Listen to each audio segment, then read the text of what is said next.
Hi guys, welcome to swing smart trade. So இன்னைக்கு மார்க்கெட்டில் என்ன நடந்திருக்கு அப்படிங்கிறத பார்க்கலாம். மார்க்கெட் வந்து இன்னைக்கு ஒரு பாசிட்டிவ் மொமெண்டமில் தான் இருக்குது. ஓகேவா, இது வந்து ஒரு நல்ல சைன் அப்படின்னு சொல்ல முடியாது. இன்னுமே நிறைய சேஞ்சஸ் வந்து நடக்க வேண்டியிருக்கு. பட் நம்ம எப்போவுமே மார்க்கெட்டை ஃபாலோ பண்ண மாட்டோம். நம்ம வீடியோஸ் பார்க்குறவங்களுக்கு தெரியும். நம்ம வந்து ஸ்டாண்டர்டாக ஒரு ஸ்டாக்கை வந்து பிக் பண்ணி அந்த ஸ்டாக்ல எந்த அளவுக்கு ப்ராஃபிட் கெயின் பண்றோம், எப்படி மூவ் ஆகுது, எப்படி இது பண்றோம் அப்படிங்கறதான் பார்த்துக்கிட்டு இருக்கோம். இப்போ இது வந்து நம்ம வந்து ஒரு சைக்கிள் வந்து கிரியேட் பண்ணியிருக்கோம். ஸோ ஸ்விங் ட்ரேடை பொறுத்த வரைக்கும் நம்ம டைம் வெயிட் பண்ணி அதுக்கப்புறம் தான் ஒரு நல்ல ப்ராஃபிட் வந்து பார்க்க முடியும். இது வந்து ஒரு டென்ஷன் ஃப்ரீ ட்ரேட் அப்படிங்கிறதுனால நம்ம அடிக்கடி என்ன நடந்துகிட்டு இருக்கு, என்ன பண்ணிக்கிட்டு இருக்காங்க அப்படிங்கிறத நம்ம போய் கண்டினியூஸாக பார்க்கணுங்கிற எந்த ஒரு அவசியமுமே இல்லை. ஸோ உங்களுக்கு புரியுன்னு நினைக்கிறேன். ஓகேவா, ஸோ அதனால நம்ம என்ன பண்ண போறோம் அப்படின்னம்னா, நம்ம ஸ்டாண்டர்டா ஸ்டாக்ஸை சூஸ் பண்றது, அதுக்கப்புறம் வந்து அதை டாப் அப் பண்றது, இந்த மாதிரி தான் போயிட்டு இருக்கோம். எப்பவுமே வந்து நாங்கள் சொல்றதுதான், முடிஞ்ச வரைக்கும் ஸ்டாக்ஸ் பை பண்ணணும் நீங்க நினைச்சீங்க அப்படின்னா ஒரு 3 to 330 அதுக்குள்ளேயே ப்ரிஃபர் பண்ணுங்க. அப்பதான் மார்க்கெட் வந்து நல்லா செட்டில் டவுன் ஆயிருக்கும். நமக்கும் ஒரு நல்ல ரேட்ல வந்து ஸ்டாக்கை பர்ச்சேஸ் பண்றதுக்கு ஒரு கரெக்டான ஃபிகர்ஸ் வந்து கிடைக்கும். ஓகேவா, ஸோ நான் இப்போ வாங்குறது வந்து ஆஃப்டர் மார்க்கெட்டுக்கு அப்புறம் தான் வாங்குறதுனால உங்களுக்கு காட்டுறதுக்கு பெரிய டிஃபரன்ஸ் இருக்காது. ஒரு 2 rupees 3 rupees இல்லை 5 rupees அதுக்குள்ளதான் வந்து ஒரு டிஃபரன்ஸ் இருக்குமே தவிர்த்து பெரிய டிஃபரன்ஸ் இருக்காது. ஓகேவா, ஸோ நீங்க இங்க ஃபர்ஸ்ட் லேர்ன் பண்ணி அதுக்கப்புறமா ஸ்ட்ராங்கா கான்ஃபிடென்ட்டா இறங்கணும் அப்படிங்கிறது தான் எங்களோட வந்து ஃபர்ஸ்ட் ப்ரிஃபரன்ஸ். ஸோ நம்ம கிளாஸஸ்ல வந்து என்ன சொல்லி கொடுக்குறோம் அப்படின்னம்னா, நீங்க எவ்வளோ அளவுக்கு பொறுமையா வந்து அதை ஹேண்டில் பண்ணணும், எப்படி நீங்க பிக் பண்ணணும், எந்தெந்த மாதிரி டேட்டாஸ் வந்து ரிசர்ச் வந்து பார்க்கணும் அப்படிங்கிற எல்லாமே கைட் பண்றோம். ஸோ உங்களுக்கு ஃபர்தரா இன்ஃபர்மேஷன் வேணும்னா எங்க டீமை கான்டாக்ட் பண்ணுங்க, we will advise you. So இப்போ நம்ம டைரக்டா வந்து நம்மளோட ஸ்டாக்ஸ் எப்படி பெர்ஃபார்ம் பண்ணிருக்கு டுடே அப்படிங்கிறத பார்த்துடலாம். டேயோட கெயினுக்கு இப்போ நான் பார்த்துருக்கேன். ஸோ இங்க வந்து பார்க்கறது தான் நம்ம வந்து லாஸ்ட் ஃபியூ டேஸ்ல வந்து பிக் பண்ண ஸ்டாக்ஸ். ஸோ இங்க பாத்தீங்க அப்படின்னா இந்த ஒரே ஒரு ஸ்டாக் மட்டும் நல்லா பெர்ஃபார்ம் பண்ணிருக்கு. மொத்தத்தால 4 ஸ்டாக் வந்து பெர்ஃபார்ம் பண்ணிருக்கு. மிச்சம் இருக்கிற ஸ்டாக்ஸ்லாம் வந்து நெகட்டிவ்ல பெர்ஃபார்ம் பண்ணிருக்கு. ஓகேவா, இருக்கிறதுலே ஹையஸ்ட் ப்ராஃபிட்னா இன்னைக்கு 1200 கிட்ட வந்து இவன் மூவ் ஆயிருக்கான். ஹையஸ்ட் லோ அப்படின்னா அதே தான், ஈக்குவல் தான். ஓகேவா, ஸோ பெருசா வந்து நமக்கு சேஞ்சஸ் இல்லை. இங்க பாத்தீங்கன்னாலே தெரியும் 0.05 0.08. ஸோ இப்போ பாத்தீங்கன்னா இங்கெல்லாம் வந்து 60,000 போட்டிருக்கோம், 138 rupees தான் வந்து நெகட்டிவ். ஸோ இதெல்லாம் வந்து ஒரு பெரிய சேஞ்சஸ் இல்லை. பட் ஆனால் இங்க 64 போட்டிருக்கோம், 1 2 வந்து இருக்கு. இது வந்து பெரிய நம்பர்ஸ் தான். பட் இதையுமே நம்ம எப்படி ஓவர் கம் பண்றோம் அப்படிங்கறத வந்து ஃபியூச்சர் வீடியோஸ்ல பார்க்கலாம். இப்போ டோட்டல் ஆல் கெயின்ஸ்க்கு போயிடலாம் நம்ம. ஸோ இது வந்து டோட்டல் கெயின்ஸ். டோட்டல் கெயின்ஸ்ல பார்க்கும்போது 1 2 3 ஸ்டாக்ஸ் வந்து நமக்கு பாசிட்டிவ்ல இருக்கு, மிச்சம் எல்லா ஸ்டாக்ஸுமே நெகட்டிவ்ல இருக்கு. அதை பத்தி நீங்க ஒரி பண்ணிக்க வேணாம். இப்போ ஃபார் எக்ஸாம்பிளுக்கு நான் ஏன் இதை ஒரி பண்ணிக்க வேணாம் அப்படின்னு சொல்றேன்னா, டாப் அப் கான்செப்ட் தான். இங்க பாருங்களேன், இந்த கொச்சின் ஷிப் யார்ட்லாம் 50 போட்டிருக்கோம், பட் வேணா 300 தான் லாஸ். இங்க எல்லாம் பாத்தீங்கன்னா ஒரு 85 rupees தான் லாஸ். இங்க பாத்தீங்கன்னா ஒரு 71 rupees தான் லாஸ். ஓகேவா, ஸோ இதெல்லாம் வந்து கொஞ்சம் குயிக்கா வந்து மார்க்கெட் சின்னதா ஒரு மொமெண்டம் கொடுத்தாலே நமக்கு கிரீன்ல மாறிடும். ஸோ அதனால நமக்கு 50-50 அப்படிங்கிற மாதிரி மாறிடும். பட் எனிவேஸ் மார்க்கெட் எப்போ மூவ் ஆகும் என்னன்னே சொல்ல முடியாது நம்மளால. நம்ம ஸ்டாண்டர்டா வந்து நம்ம ப்ரொசீஜரை வந்து ஃபாலோ பண்ணுவோம். இப்போ நம்மளோட ஃபர்ஸ்ட் கான்செப்ட் என்ன அப்படின்னா, ஃபர்ஸ்ட் டாப் அப் பண்ணணும் கரெக்டா. ஸோ அந்த டாப் அப்பை இப்போ கரெக்டா வந்து பண்ணிடலாம். ஃபர்ஸ்ட் டாப் அப் வந்து எதுனா இருக்கிறதுலே ஹையஸ்டா இருக்கிறது தான் நம்ம வந்து பண்ணணும். பார்க்கலாம், இதுதான் 7% தான் இருக்கிறதுலே ஹையஸ்ட். ஸோ இதை தான் ஃபர்ஸ்ட் வந்து நம்ம டாப் அப் பண்ணணும். ப்ரைஸ் எவ்வளோ இருக்குன்னா 262 இருக்குது கரெக்டா. அப்போ நம்ம வந்து 10,000 வந்து டாப் அப் பண்றோம்னா 262.5 38 ஸ்டாக்ஸ் வந்து நம்மளால பண்ண முடியும்.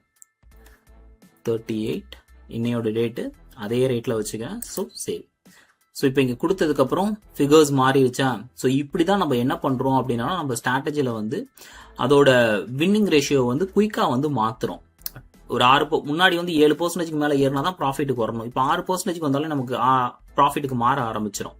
உங்களுக்கு புரியும்னு நினைக்கிறேன் லாஜிக் எப்படிங்கிறது. ரெண்டாவது என்ன அதிகமா இருக்கு அப்படின்னு பாத்தீங்கன்னா, இந்த ஸ்டாக் தான் அதிகமா இருக்கு, எம்எம்டிசி. ஸோ எம்எம்டிசி இப்போ எவ்வளவு இருக்குன்னா 67.66.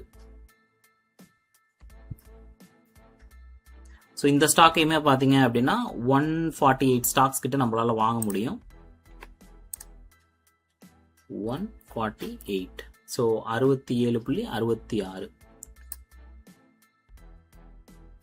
கரெக்டா 10,000 13 rupees 1 or 2 rupees வரும். ஸோ அதை இது பண்ணிக்கிறாதீங்க. ஸோ இப்போ பாத்தீங்க அப்படின்னா 6%ல இருந்து இப்போ 5%க்கு மாத்தி இருக்கோம். ஓகே, உங்களுக்கு கான்செப்ட் புரியுதுன்னு நினைக்கிறேன்.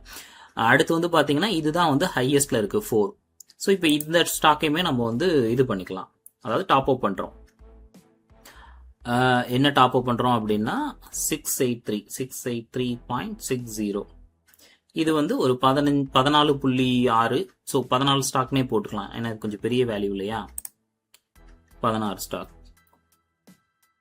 14. ஸோ சேம் ப்ரைஸ்க்கு. ஸோ க்ளோஸ் டு 950, 600 அங்கிட்டு 1200 கிட்ட போயிடும், வேணாம். ஸோ இப்போ நம்ம இது ஃபிகர்ஸ்லேயே வச்சுக்கலாம். இப்போ நம்ம 14 ஸ்டாக்ஸ் வந்து வாங்கிட்டோம் பாட்டாவில். ஸோ நம்ம ஃபர்ஸ்ட் கான்செப்ட் என்ன அப்படின்னா, இருக்கிற ஃபிகர்ஸை வந்து ரெடியூஸ் பண்ணுறது. இப்போ நம்ம ரெடியூஸ் பண்ணியிருக்கோம் பாருங்களேன். இங்கே பார்த்தீங்கன்னா 7ல் இருந்தது 6ன்னு மாற்றிருக்கோம், 6ல் இருந்தது 5ன்னு மாற்றிருக்கோம், 4ல் இருந்தது 3ன்னு கிட்ட மாற்றிருக்கோம். ஸோ இப்படி தான் நீங்கள் வந்து டாப் அப் கான்செப்டை யூஸ் பண்ணி நீங்கள் வந்து குயிக்காக வந்து ப்ராஃபிட்டை வந்து கெயின் பண்ண முடியும். அதுக்காக வந்து நீங்கள் நல்லா இல்லாத ஸ்டாக்கை வாங்கினீங்க, அதை போய் நீங்கள் டாப் அப் பண்ணீங்கன்னா கண்டிப்பாக மாட்டிக்கிருவீங்க. ஸோ எந்த ஒரு ஸ்டாக்கையுமே நீங்கள் பிக் பண்ணும்போது நல்லா ரிசர்ச் பண்ணி அனலைஸ் பண்ணி இதை எடுக்கலாமா, இது நல்ல மொமெண்டமில் இருக்கா, நல்ல வால்யூம் கெயின் பண்ணியிருக்கா, ஸோ இது ப்ராஃபிட்டபுளாக மாறிடுமா அப்படிங்கிற எல்லாத்தையுமே நீங்கள் என்ன பண்ணணும் அப்படின்னா அனலைஸ் பண்ணி தான் ஒரு ஸ்டாக் எடுக்கணும். ஸோ அதை தான் நம்ம வந்து இங்கே பண்ணிக்கிட்டு இருக்கோம். நாங்கள் வந்து செபி ரிஜிஸ்டர்ட் அட்வைசர் கிடையாது, பட் நாங்கள் எங்களோட ஓன் நாலேஜில் ஓன் ரிஸ்கில் தான் இது எல்லாமே பண்ணுறோம். இது ஷேர் பண்ணுறது ஒரு எஜுகேஷனல் பர்பஸ்க்காக தான் நாங்கள் ஷேர் பண்ணுறோம். எங்களால் எல்லா வீடியோஸ்லையுமே நாங்கள் வந்து டிஸ்கிரிப்ஷன் போட்டுட்டு தான் கொடுத்துக்கிட்டு இருக்கோம். ஸோ நீங்கள் பாருங்கள், அதுக்கப்புறம் அதுக்கு உண்டான ஸ்டேட்டஸ் வந்து தெரியும். இப்போ நம்ம வந்து என்ன பண்ணலாம் அப்படின்னா, நம்ம இன்னைக்கு என்ன ஸ்டாக் சூஸ் பண்ண போகிறோம் அப்படிங்கிறத பார்த்துடலாம். இன்னைக்கு நம்ம வந்து சூஸ் பண்ணுற ஸ்டாக் என்ன அப்படின்னு பார்த்தீங்கன்னா, நம்ம வந்து ஒரு டெக்ஸ்டைல் ரிலேட்டடான ஒரு ஸ்டாக் தான் வந்து சூஸ் பண்ணியிருக்கோம். ஸோ அதில் தான் நம்ம வந்து என்ன பண்ண போகிறோம் அப்படின்னம்னா இன்வெஸ்ட் பண்ண போகிறோம். இதுவுமே நம்ம என்ன பண்ணியிருக்கோம் அப்படின்னம்னா, எல்லா ஸ்டாக்ஸ் மாதிரியுமே கம்ப்ளீட்டாக ஒரு ரிசர்ச் அனலைஸ் பண்ணிட்டு இதை எடுக்கலாமா அப்படின்னு 1க்கு 10 தடவை வந்து திங்க் பண்ணிட்டு அதுக்கப்புறம் தான் வந்து என்ன பண்ணுவோம் அப்படின்னம்னா ஒரு ஸ்டாக் வந்து நம்ம சஜஷன் கொடுப்போம். சஜஷன் மீன்ஸ் நம்ம பிக் பண்ணுவோம், நாங்கள் யாருக்கும் கொடுக்கறது கிடையாது, பட் நாங்கள் பிக் பண்ணுறதை நாங்கள் ஷேர் பண்ணிப்போம். இது மாதிரிலாம் இதில் நல்ல விஷயங்கள் இருக்குது, ஸோ இதனால வந்து இது மொமெண்டம் கிரியேட் ஆகி மேலே போகும், இது மாதிரி நிறைய இன்ஃபர்மேஷன்ஸ் இருக்குது இந்த கம்பெனியில். ஸோ அப்படிங்கிற எல்லாத்தையும் அனலைஸ் பண்ணி தான் அந்த ஸ்டாக்ஸை வந்து பிக் பண்ணுறோம். ஸோ அந்த ஸ்டாக் என்ன அப்படின்னு பார்த்தீங்கன்னா கேஆர்பி மில்ஸ். ஸோ இந்த ஸ்டாக்கை தான் வந்து செலக்ட் பண்ணியிருக்கோம். இதுலையுமே வால்யூம்ஸாக இருக்கட்டும், சேஞ்சஸாக இருக்கட்டும், அவங்க கம்பெனி ப்ரெசன்டேஷன்ஸாக இருக்கட்டும், அவங்க கம்பெனி அக்யூர் பண்ணுற ப்ராடக்ட்ஸாக இருக்கட்டும், அதே மாதிரி அவங்க வந்து டெலிவரி பண்ணுற கம்பெனி டைஅப்ஸாக இருக்கட்டும், ஸோ இது மாதிரி நிறைய விஷயங்களை அனலைஸ் பண்ணி தான் நம்ம என்ன பண்ணுறோம் அப்படின்னா இந்த ஸ்டாக்கை வந்து பிக் பண்ணுறோம். இது ரிலேட்டடான இன்ஃபர்மேஷன்ஸ் வேணும் அப்படின்னா எங்கள் டீமை ரீச் பண்ணுங்கள், they will send it to you directly on your DM. Okay, so இப்போ என்ன பண்ணலாம் அப்படின்னா 1 or 2 டாக்குமெண்ட்ஸ் மட்டும் நான் உங்களுக்கு காட்டுறேன் சாம்பிளுக்காக. ஸோ இப்போ இந்த ஸ்டாக் பார்த்தீங்க அப்படின்னா இது வந்து அவங்க கம்பெனி சைடு இருந்து அஃபிஷியலாக கொடுத்த டாக்குமெண்ட் தான். Okay, 2025 to 26. ஸோ அதில் பார்த்தீங்கன்னா ஹைலைட்ஸில் பார்த்தீங்க அப்படின்னா டோட்டல் ரெவென்யூ உங்களுக்கு எவ்வளோ வந்திருக்கு, அவங்களோட கேஷ் ப்ராஃபிட் எவ்வளோ இருக்குது, ஏர்னிங் பர் ஷேர் எவ்வளோ அவங்க பண்ணுறாங்க, அவங்களோட டோட்டல் மார்க்கெட் கேப் என்ன அப்படிங்கிறதெல்லாம் இங்கே பார்த்தாலே தெரியும். ஸோ இதில் இது மட்டும் கிடையாது, இதில் நிறைய விதமான இன்ஃபர்மேஷன்ஸ் இருக்குது. அவங்க கம்பெனி எப்படி, என்ன, எந்தெந்த மாதிரி டைரக்டர்ஸ் இருக்காங்க, அவங்க என்ன மாதிரி பிராண்ட்ஸ்லாம் இஷ்யூ பண்ணுறாங்க, எந்த கண்ட்ரீஸில் வந்து சப்ளை பண்ணுறாங்க, ஸோ இது மாதிரி எல்லா இன்ஃபர்மேஷன்ஸையும் அனலைஸ் பண்ணி தான் ஒரு கம்பெனி வந்து நம்ம சூஸ் பண்ணுவோம். ஓகேவா, இதில் நான் ஃபியூ டாக்குமெண்ட்ஸ் தான் காட்டியிருக்கேன், இன்னும் நிறைய டாக்குமெண்ட்ஸ் இருக்குது இந்த கம்பெனியோட. ஸோ அதே மாதிரி என்ன பண்ணுறோம் அப்படின்னோம்னா நம்ம எப்பவும் போல் கம்பெனியோட revenue, P&L books, last year to இந்த இயர் எப்படி பண்ணியிருக்காங்க அப்படிங்கிற எல்லாமே நம்ம அனலைஸ் பண்ணுவோம். அனலைஸ் பண்ணி தான் என்ன பண்ணுவோம்னா அந்த ஸ்டாக்கை வந்து நம்ம சூஸ் பண்ணியிருக்கோம். ஓகேவா, ஸோ இங்கே வந்து உங்களுக்கு அந்த ஸ்டாக்கோட டீட்டெயில்ஸ் தெரியும். ஸோ இப்போ நம்ம என்ன பண்ணிக்கலாம் அப்படின்னா இந்த ஸ்டாக்கை வந்து நம்ம என்ட்ரி வந்து போட்டுக்கலாம். அஸ் யூஷுவல் சேம் தான்.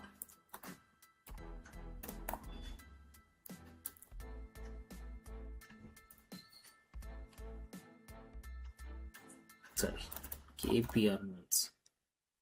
ஓகே, ஸோ இது ஸ்டாக் பார்த்தீங்க அப்படின்னா 1183.20 கிட்ட இருக்கு. ஸோ நம்ம அதே இதுக்கிட்ட வந்து போட்டுக்கலாம். நம்மளால இப்போ எவ்வளோ ஸ்டாக்ஸ் வந்து வாங்க முடியுதுல்ல,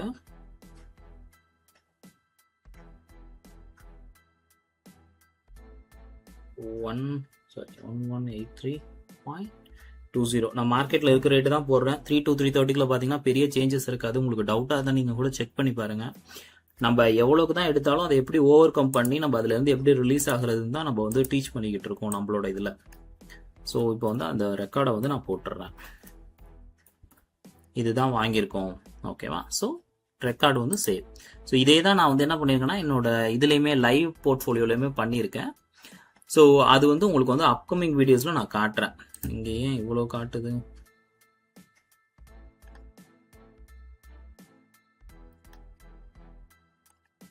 எதுவும் தப்பாக போட்டேனா? 42 1183.20.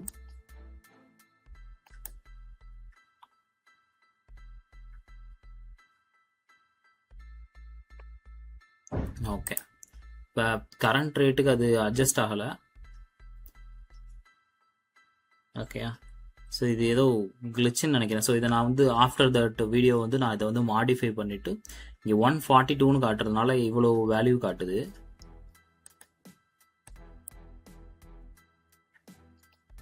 அந்த என்ட்ரியை கரெக்டாகவே போட்டுருவோம் நம்ம, அதுதான் நமக்கு வந்து குழப்பாது. ஓகே, 14 ஸ்டாக், இன்னையோட டேட் 83. ஓகே, இப்போ வந்து நம்ம 83.20 போடுறோம் இல்லையா, பட் ஆனால் பேக் எண்டில் வந்து என்ன காட்டுது அப்படின்னா லைவோட இது வந்து 91 கிட்ட காட்டுறதுனால உங்களுக்கு வந்து அந்த ப்ராஃபிட் ஆன மாதிரி காட்டுது. ஸோ இங்கே பார்த்தீங்கன்னா அந்த சின்ன சேஞ்சஸ்னால வந்து இங்கே 82 ரூபா ப்ராஃபிட் ஆன மாதிரி காட்டுது. அதை நம்ம ஒரி பண்ணிக்க வேணாம், அப்கமிங் வீடியோஸில் பார்த்துக்கலாம். So stay tuned with us. So நாளையோட வீடியோவில் பார்க்கலாம். Bye guys.